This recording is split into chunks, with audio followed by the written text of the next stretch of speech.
Cold fish क्या होता है? अरे मछली और ठंडी, ये कैसा वाक्य है? अ cake walk, cake walk, cake पे चलेंगे तो फिर बचेगा क्या? अब बुल इन चाइना शॉप, क्या चाइना शॉप में बुल चला गया? अरे वो तो सारा चीज़ बर्बाद कर देगा। तो दोस्तों आज हम इस लेक्चर में देखेंगे कि कैसे इन इडियम और फ्रेजेज का यूज किया जाता है और भी कितने ऐसे इडियम फ्रेजेज हैं जो हम अपने दैनिक जीवन में यूज करते हैं। तो चलिए इस वीडियो लेक्चर की शुरुआत करते हैं। Welcome to learn English. मैं अभिषेक आज आपके लिए कुछ ऐसे इडियम और फ्रेज लेकर आया हूं जो अक्सर कई बार एग्जाम में आए हुए हैं और हम अपने दैनिक जीवन में इसका इस्तेमाल भी करते हैं बोलचाल की भाषा में।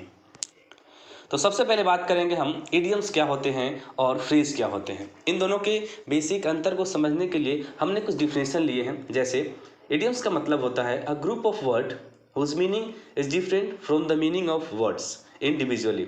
कहने का मतलब ये कि अगर इन शब्दों की बात करें तो शब्द का मतलब तो अलग निकलता है, लेकिन जब इन्हें हम वाक्य के रूप में यूज करते हैं या फिर जब इन्हें जोड़ देते हैं तो इसका अर्थ बदल जाता है। जैसे कैट्स का मतलब होता है बिल्ली और डॉग्स का मतलब होते हैं कुत्ते, लेकिन जब हम इन दोनों को जोड़ेंगे तो इनका अर्थ बदल जाएगा और अर्थ हो जाएगा भारी या फिर मूसलाधार। चलिए एग्जाम्पल से समझते हैं। हमने पहला एग्जाम्पल लिया है it is raining cats and dogs. इसका मतलब ये नहीं होगा कि वर्षा कुत्ते और बिल्लियों की हो रही है। इसका मतलब हो जाएगा it is raining cats and dogs, मतलब कि भारी वर्षा हो रही है या फिर मूसलाधार वर्षा हो रही है। तो उम्मीद करते हैं कि आपको मुहावरे का अर्थ पता चल गया होगा। चलिए अब आगे देखते हैं वाक्यांश क्या होते हैं या फिर फ्रेजेस क्या होते हैं। अ group of word which has a meaning but not complete. कह रहा एक शब्दों का समूह है जिसका मतलब तो होता है लेकिन कंप्लीट मतलब नहीं होता है, वह पूर्ण रूप से अर्थ को नहीं बता पाता है। जैसे हम बोलेंगे आफ्टर द सनसेट, तो इसका मतलब हुआ सूर्यास्त के बाद। तो सूर्यास्त के बाद क्या, कुछ समझ में नहीं आ रहा है? नहीं। तो जब हम इसे किसी वाक्य के साथ लिंक करके जब इसे यूज करेंगे तो यह कंप्लीट मीनिंग देगा। जैसे मैंने एक एग्जांपल लिखा है वी मीट हर, हम उससे मिले कब? आफ्टर द सनसेट, मतलब ये कि हम उससे सूर्यास्त के बाद मिले। अब जाके ये सेंटेंस पूरा पूरा लग रहा है। तो चलिए इस कड़ी को आगे बढ़ाते हैं और हमने कई ऐसे इडियम फ्रेजेस को लेके आया हूँ जो कई बार एग्जाम में पूछे गए हैं और एसएससी के एग्जाम में तो काफ़ी रिपीट हुए हैं और उम्मीद है कि आगे भी आएंगे और जो काफ़ी बेसिक है, और बेसिक से इस वीडियो की शुरुआत करेंगे। तो सबसे पहले हमने लिया अ बोल्ट फ्रॉम द ब्लू। इसका मतलब होता है जब कुछ चीज़ अचानक हो जाता है जिसकी आपने कल्पना न की हो और अचानक हो जाए, तो हम कह सकते हैं समथिंग अनएक्सपेक्टेड। जैसा कि आप बगल में देख रहे होंगे कि एक व्यक्ति हैं जो इस तरह के फेस को बनाए रखे हैं जैसे कोई चीज़ अचानक हो गया, आश्चर्य की बात हो गई हो। ठीक है, तो इसका मतलब होगा समथिंग अनएक्सपेक्टेड। नेक्स्ट अ ब्लू आइड बॉय। ब्लू काफ़ी लोगों का पसंदीदा कलर भी होगा ब्लू, तो ये मिलता जुलता है। ब्लू आइड का मतलब होता है फेवरेट या फिर पसंदीदा। जैसा कि आप इस फिगर में देख रहे होंगे कि एक लड़की है जो हार्ट का सिंबल को दिखा रही है, मतलब हम कह सकते हैं अ ब्लू आइड बॉय का मतलब होता है फेवरेट चीज़ या फेवरेट समथिंग। नेक्स्ट चलेंगे दोस्तों अ बोन ऑफ कंटेंशन। इसका मतलब होता है काउज ऑफ डिस्प्यूट, झगड़े का कारण। अब फोटो में देख रहे होंगे कि कैसे लोग एक दूसरे से झगड़ रहे हैं और एक दूसरे को ब्लेम कर रहे हैं, जहाँ पे कारण पता कर रहे हैं कि क्या कारण है, कैसे ये चीज़ हो गया। तो हम कह सकते हैं अ बोन ऑफ कंटेंशन का मतलब होता है काउज ऑफ डिस्प्यूट। तो नेक्स्ट स्लाइड है a bull in a China shop. अगर इसकी हम शब्द को देखें तो बहुत ही अलग आ जाएगा। अब बुल मतलब एक भैंसा, कहाँ पे सांड, कहाँ पे? तो चाइना शॉप में घुस गया। तो हम कह सकते हैं इसका अर्थ ये होता है क्लमसी पर्सन या फिर बेढंगा, जिसको ढंग ही नहीं पता है। आप इस फिगर में देख रहे होंगे कि एक व्यक्ति है जो जिस डाली पे बैठा है उसी डाली को काट रहा है। तो हम कह सकते हैं कि कैसा है? तो यह बेढंगा है, इसका दिमाग ही नहीं काम कर रहा है कि हम क्या कर रहे हैं। तो अब बुल इन चाइना शॉप का मतलब होता है क्लमसी पर्सन। नेक्स्ट है अ केक वॉक। अगर इसकी हम लोग अर्थ निकालने की बात करें तो केक वॉक का मतलब हो जाएगा केक पे चलना। तो केक पे चलना तो कोई मीनिंग ही नहीं होता है, तो इसका मतलब बिल्कुल अलग हो जाता है और इसका मतलब होता है एक्सट्रीमली इजी। कोई चीज़ ऐसा जो बहुत ही इजी हो उसे बोलते हैं अ केक वॉक। जैसे कि बगल में आप फिगर में देख रहे होंगे कि एक भाई साहब है आराम से पैर पसार कर टेबल पे और आराम फरमा रहे हैं, जैसे कोई काम को बहुत आसानी से कर लिए हैं। अब नेक्स्ट है अ कैरोट एंड स्टिक अप्रोच।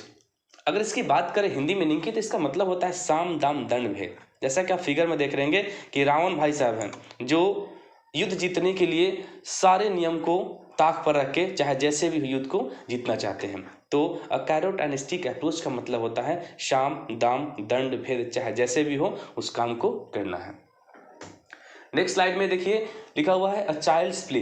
इसका मतलब होता है ऐसा चीज जो बहुत ही ईजी हो, बहुत ही ईजी हो, जो बहुत ही ईजी को दिखा रहा है। जैसे बगल में देख रहे होंगे एक व्यक्ति हैं जो कोई काम को किए हैं और इस तरह से इंडिकेशन कर रहे हैं जैसे उन्होंने इस काम को बहुत आसानी तरीके से कर लिया हो। तो इसका मतलब ही सेम हुआ very easy. Next a close save. इसका मतलब होता है narrow escape from the danger, मतलब बाल बाल बचना। जब आप किसी चीज़ से बच जाते हैं तो उसे बोलते हैं हम लोग अ क्लोज सेव, या नज़दीक जा, जैसे बोलते हैं ना कि मौत के मुंह में जाकर हम वापस आ गए। तो उस सेंस में हम कह सकते हैं अ क्लोज सेव का हम इस्तेमाल कर सकते हैं। नेक्स्ट देखेंगे अ क्लोज्ड बुक, मतलब एक ऐसी किताब जो आपके काफ़ी रहस्य है। और वो कौन सी किताब है ये तो आप ही जानेंगे। तो इसका मतलब होता है अ मिस्ट्री, मतलब रहस्य, कोई भी चीज़ का जिसका रहस्य हो जो सबके सामने उजागर ना कर सके उसे बोलते हैं अ क्लोज्ड बुक बोलते हैं। नेक्स्ट देखेंगे अ क्लोज फिस्टेड पर्सन। इसका मतलब होता है एक ऐसा व्यक्ति जो बहुत कंजूस हो। जैसे कि आप फिगर में देख रहे होंगे कि एक भाई साहब हैं जो क्वाइन या सिक्के इस लड़की को दे रहे हैं, लेकिन इससे बड़े अमाउंट को, नोट को अपने पीछे छुपा रखे हैं। तो हम कह सकते हैं कि अ क्लोज फिस्टेड पर्सन का मतलब होता है एक कंजूस व्यक्ति। नेक्स्ट है a cold fish. Cold fish का मतलब होता है एक ऐसा व्यक्ति जो अपनी भावनाओं को किसी के सामने रखने में थोड़ा झिझकता हो।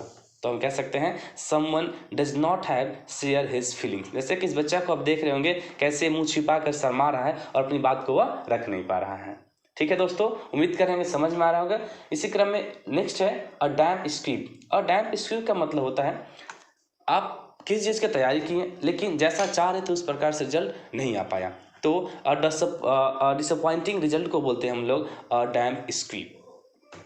नेक्स्ट है अ डैमसेल इन द डिस्ट्रेस। इसका मतलब होता है कि अ हेल्पलेस वुमेन, मतलब कई ऐसी औरत होती हैं जो मदद के लिए हमेशा उनके पास कोई नहीं जाता है, या फिर वह हेल्पलेस हो जाती हैं किसी काम को करने में या किसी चीज़ को करने में या फिर जाने में कहीं पे। तो हम कह सकते हैं डैमसेल इन डिस्ट्रेस का मतलब होता है हेल्पलेस वुमेन। जैसा कि आप फिगर में देख रहे होंगे कि एक लेडी है जिसे कोई पकड़ने का प्रयास कर रहा है या उसे दबाने का प्रयास कर रहा है और लेडी वह चाह कर भी उससे मुक्ति नहीं पा रही है। ठीक है, नेक्स्ट देखेंगे अ डार्क हॉर्स। अ डार्क हॉर्स का मतलब होता है एन अनएक्सपेक्टेड विनर, या फिर अगर हिंदी बात करें तो इसका मतलब होता है छुपा रुस्तम, जिसके बारे में आप कल्पना ना किए हो या ना सोचे हो और अचानक हो जाए, उसे बोलते हैं एन अनएक्सपेक्टेड विनर। जैसा कि आप फिगर में देख रहे होंगे ये भाई साहब हैं जो फुटबॉल के ग्राउंड में हैं और कैसे अपनी खुशी को इजहार कर रहे हैं।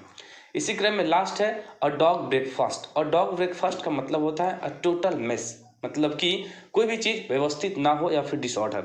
आप एक इस फोटो में देख रहे होंगे कि किताब को सही ढंग से नहीं रखा गया है, इधर उधर रखा गया है जिस वजह से वह बेढंगा दिख रहा है।